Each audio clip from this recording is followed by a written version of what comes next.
मैं हमेशा थोड़ा चिंतित रहता हूं कि औसत ईसाई इस धारणा के तहत है कि जितना आप बड़े होते जाते हैं, प्रलोभन के साथ लड़ाई उतनी ही हल्की हो जाती है और परमेश्वर के साथ चलना उतना ही आसान हो जाता है। खैर, मैं आपको बताता हूं, बाइबल में एक जीवनी है जो इन गलत धारणाओं को तोड़ देती है।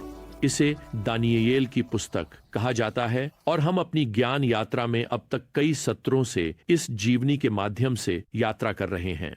जब आप अध्याय 6 तक पहुंचते हैं, तब दानियेल अपनी 80 के दशक के अंत में होता है। उसने अपने जीवन का अधिकांश समय इस विदेशी देश में बिताया जिसने उसके अपने लोगों को पराजित किया था। शायद लगभग 70 साल पहले उसके माता पिता को भी मार डाला था। लेकिन इन सब के बावजूद और स्पष्ट रूप से परमेश्वर की योजना के अनुसार दानियेल बाबुल के बुद्धिमानों का नेता, मुख्य मगी बन जाता है। वह यहाँ बाबुल की भूमि में एक महान प्रभाव डालेगा। वास्तव में उसके आध्यात्मिक वंशज एक दिन बेथलहम की यात्रा करेंगे ताकि नवजात राजा की पूजा कर सकें। अब आप हमारे पिछले अध्ययन से याद कर सकते हैं कि बाबुल मीड्स और फारसियों के हाथों गिर गया था। इसलिए अब यहाँ अध्याय 6 में दार्यावेश मीड राजा है। वास्तव में दार्यावेश फारसी राजा साइरस के अधीन सेवा करता है। दार्यावेश एक उपशासक है। उसे साइरस द्वारा इस विशेष क्षेत्र में साम्राज्य के राजा के रूप में शासन करने के लिए चुना गया है। आपको यह भी ध्यान में रखना होगा कि दार्यावेश एक व्यक्तिगत नाम नहीं है, यह एक उपाधि है, जैसे सीजर, कैसर, फिरौन। वास्तव में दारा शब्द जिससे दार्यावेश संभवतः व्युत्पन्न है, फारसी भाषा में राजा के लिए शब्द है। इतिहास वास्तव में हमें बताता है कि उसका व्यक्तिगत नाम गुबारू था। वह बाबुल शहर में लगभग 14 वर्षों तक शासन करेगा, लेकिन उसे सभी को अनुशासन में रखने के लिए एक ईमानदार व्यक्ति की आवश्यकता होगी और वह दानियेल को दूसरे इन कमांड के रूप में पदोन्नत करने वाला है। लेकिन गलती मत करना, यह दानियेल के परमेश्वर के साथ चलने को इस विदेशी देश में उसके जीवन को किसी भी तरह से आसान नहीं बनाएगा। वास्तव में उसके जीवन में दर्ज लगभग सभी घटनाएं बस एक संकट के बाद दूसरे संकट की तरह हैं और ये संकट अब भी खत्म नहीं हुए हैं। अब जब हम इस अध्याय से गुजरते हैं तो मैं आपको दानियेल की 4 विशेषताएं बताता हूं। और वैसे अगर आप उस बाबुल में फर्क डालना चाहते हैं जहां परमेश्वर ने आज आपको नियुक्त किया है, तो ये 4 विशेषताएं आपके अंदर भी होनी चाहिए। पहली विशेषता है एक कृपालु व्यक्तित्व। पद 3 कहता है, तब यह दानियेल अन्य सभी उच्च अधिकारियों से ऊपर प्रतिष्ठित हो गया क्योंकि उसमें एक उत्कृष्ट आत्मा थी और राजा ने उसे पूरे राज्य पर नियुक्त करने की योजना बनाई। क्या आपने देखा कि उसके पास क्या है? एक उत्कृष्ट आत्मा। आप वास्तव में इसे एक उत्कृष्ट व्यक्तित्व के रूप में अनुवाद कर सकते हैं और सरल शब्दों में कहें तो इसका मतलब है कि दानियेल का दृष्टिकोण अद्भुत था। वह अपने बारे में एक कृपालु आत्मा रखने के लिए जाना जाता था। और सुनिए, स्पष्ट बात को नजरअंदाज न करें। 84 वर्ष की आयु तक दानियेल अब तक एक चिड़चिड़े बूढ़े व्यक्ति बन सकते थे, अपने परिवार को खोने के कारण गुस्से में और इस मूर्ति पूजक विदेशी भूमि में अपना जीवन बिताने के कारण कड़वाहट में। लेकिन इसके बजाय वह इस कृपालु और आकर्षक व्यक्तित्व के लिए जाने जाते हैं। खैर, दूसरी विशेषता जो मैं उनकी जीवनी से निकालना चाहता हूं वह है ईमानदारी की विशेषता। देखिए, जब यह खबर फैलती है कि दार्यावेश दानियेल को पदोन्नत करने जा रहा है, तो हमें यहां पद 4 में बताया गया है, अन्य अधिकारी दानियेल के खिलाफ सरकारी मामलों के संबंध में आरोप का आधार खोजने की कोशिश करते हैं, लेकिन वे भ्रष्टाचार का कोई सबूत नहीं पा सके क्योंकि वह विश्वसनीय थे। मेरा मतलब है, चलिए, दानियेल को कहीं ना कहीं कुछ गंदे कपड़े छुपाने चाहिए, लेकिन वे कुछ भी नहीं पा सकते। वैसे प्रियजनों, इसे ध्यान में रखें, वे उसके पुराने नियम पढ़ने की योजना की जांच नहीं कर रहे हैं। वे यह नहीं देख रहे हैं कि उसने कितनी बार भगवान के बारे में बात की। देखिए, जब दुनिया एक विश्वासी के रूप में आपके जीवन की जांच शुरू करती है तो उन्हें इस बात की परवाह नहीं होती कि आप कितनी बार चर्च जाते हैं। वे बस यह जानना चाहते हैं कि क्या आप समय पर पहुंचते हैं। वे यह जानना चाहते हैं कि क्या आप ईमानदारी से काम करते हैं। तो अब ये अधिकारी क्या करते हैं? खैर, वे एक बहुत ही चतुर योजना बनाते हैं ताकि दानियेल की प्रार्थना जीवन को उसके खिलाफ इस्तेमाल किया जा सके। वे राजा को यहां पद 7 में एक सुझाव देते हैं। एक ऐसा नियम स्थापित करें कि जो कोई भी 30 दिनों के लिए किसी भी देवता या व्यक्ति से प्रार्थना करे, सिवाय आपके, हे राजा वुटीस, उसे शेरों की गुफा में डाल दिया जाए।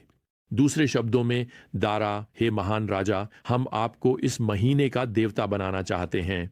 अगले 30 दिनों के लिए कोई भी किसी अन्य देवता से प्रार्थना नहीं कर सकता सिवाय आपके। और दारा, आप जानते हैं, अपनी सारी विनम्रता में सोचते हैं कि यह एक काफी अच्छा विचार है। लेकिन इसके साथ दानियेल के जीवन में एक तीसरी विशेषता सामने आती है और मैं इसे निरंतरता कहूंगा। पद 10 कहता है, जब दानियेल को पता चला कि दस्तावेज पर हस्ताक्षर हो गए हैं तो वह अपने घर गया, जहां उसकी ऊपरी कक्ष में यरूशलेम की ओर खुली खिड़कियां थीं। वह दिन में 3 बार घुटनों के बल बैठा, प्रार्थना की और अपने परमेश्वर का धन्यवाद किया, जैसा कि वह पहले करता था। अब दानियेल ने 1 महीने की मौन प्रार्थना का निर्णय ले सकता था। वह अपने खिड़कियों को 1 महीने के लिए बंद रखने का विकल्प चुन सकता था। वह उस जाल से बच सकता था जिसे वह स्पष्ट रूप से जानता है। लेकिन दानियेल इस अद्भुत दबाव के बावजूद अपनी आदत बदलने से इनकार करता है। पद 11 कहता है कि ये लोग उसे प्रार्थना करते हुए पकड़ लेते हैं और तुरंत राजा के पास जाकर उसकी रिपोर्ट करते हैं, और इसके साथ ही दानियेल का जीवन एक बार फिर उलट पुलट हो जाता है। और इसे यहां ना भूलें, न कि क्योंकि वह अविश्वासी है, बल्कि क्योंकि वह विश्वास योग्य है। खैर, दार्यावेश अब इस 30 दिन की घोषणा में कोई छूट खोजने की कोशिश करता है, लेकिन ये कोई नहीं है। दानियेल को शेरों के सामने फेंकना पड़ेगा। मुझे यहां पर उदारवादी विद्वान बहुत पसंद हैं जो कहते हैं कि ये असली शेर नहीं है, ये तो बस दानियेल के राजनीतिक दुश्मनों के लिए काव्यात्मक भाषा है। वे ही शेर हैं। खैर, मैं आपको बता दूं, दानियेल अब थोड़ी काव्यात्मक भाषा से खुश होता, लेकिन यह कविता नहीं है, यह वास्तविकता है। वास्तव में पद 16 इसे स्पष्ट करता है। तब राजा ने आज्ञा दी और दानियेल को लाया गया और शेरों की गुफा में डाल दिया गया। राजा ने दानियेल से कहा, तुम्हारा परमेश्वर, जिसकी तुम निरंतर सेवा करते हो, तुम्हें बचाए। और दानियेल जवाब नहीं देता वैसे, और मुझे लगता है कि ऐसा इसलिए है क्योंकि वह जानता है कि परमेश्वर उसे बचाने के लिए बाध्य नहीं है। वास्तव में मैं व्यक्तिगत रूप से मानता हूं कि दानियेल यह मानता है कि उसने एक पूर्ण जीवन जिया है और यह शेरों की गुफा उसके लिए स्वर्ग का मुख्य द्वार होगी। हम प्राचीन खोजों से जानते हैं कि इस गुफा में अधिक संभावना है कि एक मध्य विभाजन था जो दानियेल को शेरों से अलग करता था, और इसका मतलब है कि दानियेल ने किसी बिंदु पर उस मध्य विभाजन के द्वार को खुलते हुए सुना होगा ताकि शेर अंदर आ सकें। मुझे आश्चर्य होता है, क्या उसने उन भूखे शेरों के प्रभाव के लिए खुद को तैयार किया था? क्या वह डर गया था? खैर, मैं मानता हूं कि वह कुछ हद तक डर गया होगा। वह आप और मेरे जितना ही इंसान है। वह शायद इस समय सोच रहा होगा कि उसे मरने में कितना समय लगेगा। हालांकि हम जो जानते हैं वह यह है कि यह गुफा अचानक अजीब तरह से शांत हो गई। दानियेल को भगवान ने यह देखने की अनुमति दी कि एक देवदूत शेरों के मुंह को किसी अदृश्य रस्सी से बांध रहा है। खैर, यहां सुबह की पहली रोशनी में पद 20 में राजा वहां दौड़ता हुआ चिल्लाता है, दानियेल, जीवित परमेश्वर के सेवक, क्या तुम्हारा परमेश्वर जिसकी तुम निरंतर सेवा करते हो तुम्हें शेरों से बचा सका है? क्या आप उसकी हैरानी की कल्पना कर सकते हैं जब वह दानियेल की आवाज सुनता है? अब इससे पहले कि मैं दानियेल की प्रतिक्रिया पढ़ूं, आइए जल्दी न करें, मुझे आपको दानियेल की गवाही की एक चौथी विशेषता बताने दें, और एक शब्द में यह विनम्रता है। दानियेल पद 22 में उत्तर देता है, मेरे परमेश्वर ने अपने दूत को भेजा और शेरों के मुंह बंद कर दिए, और उन्होंने मुझे कोई नुकसान नहीं पहुंचाया, क्योंकि मैं उसके सामने निर्दोष पाया गया, और आपके सामने भी, हे राजा, मैंने कोई नुकसान नहीं किया। यहां दानियेल सिर्फ तथ्यों को बताता है।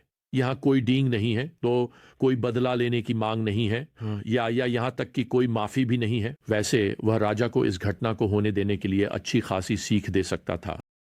वह काफी घमंड से व्यवहार कर सकता था। आप जानते हैं, वह, सुनो राजा, क्या तुम्हें पता नहीं था कि मैं परमेश्वर का नबी हूं? और वैसे मैंने यहां नीचे इन सभी शेरों को जान लिया है, मैंने उन्हें नाम भी दे दिए हैं। वहां तब प्रिंसेस है और यह लियो है, ये कडल्स है। यहां मुझे यहां अधिक बार आना चाहिए। नहीं, ओ नहीं, दानियेल ऐसा कुछ नहीं करता। वह बस अपनी निर्दोषता की घोषणा करता है और फिर अपनी मुक्ति का सारा श्रेय परमेश्वर को देता है। अब क्या इसका मतलब है कि दानियेल का जीवन आसान हो जाता है? ओह नहीं, कभी मत भूलो कि दानियेल इस मूर्ति पूजक भूमि में रहने वाला है। वह हमेशा इस अल्पसंख्यक भूमि में रहेगा। उसे कुछ लोग सराहेंगे, लेकिन उसे नफरत भी की जाएगी, उसे कई लोग नजरअंदाज करेंगे। समझो, परमेश्वर कभी भी दानियेल को यरूशलेम वापस जाने की अनुमति नहीं देंगे। वह अपने पूरे जीवन इस विदेशी भूमि में सेवा करता है। उसे बाबुल में बदलाव लाने के लिए दिव्य रूप से नियुक्त किया गया है। उसने यह कैसे किया? खैर, हमें बताया गया है, एक कृपालु व्यक्तित्व, व्यक्तिगत ईमानदारी, निरंतरता और विनम्रता के माध्यम से। आइए हम भी इसी तरह से जिएं जैसे हम आज अपने बाबुल में जी रहे हैं, जैसे हम परमेश्वर की महिमा के लिए जी रहे हैं। खैर, अगली बार तक प्रियजनों, प्रभु यीशु मसीह की कृपा और परमेश्वर का प्रेम और पवित्र आत्मा की संगति आप सभी के साथ हो। आमीन।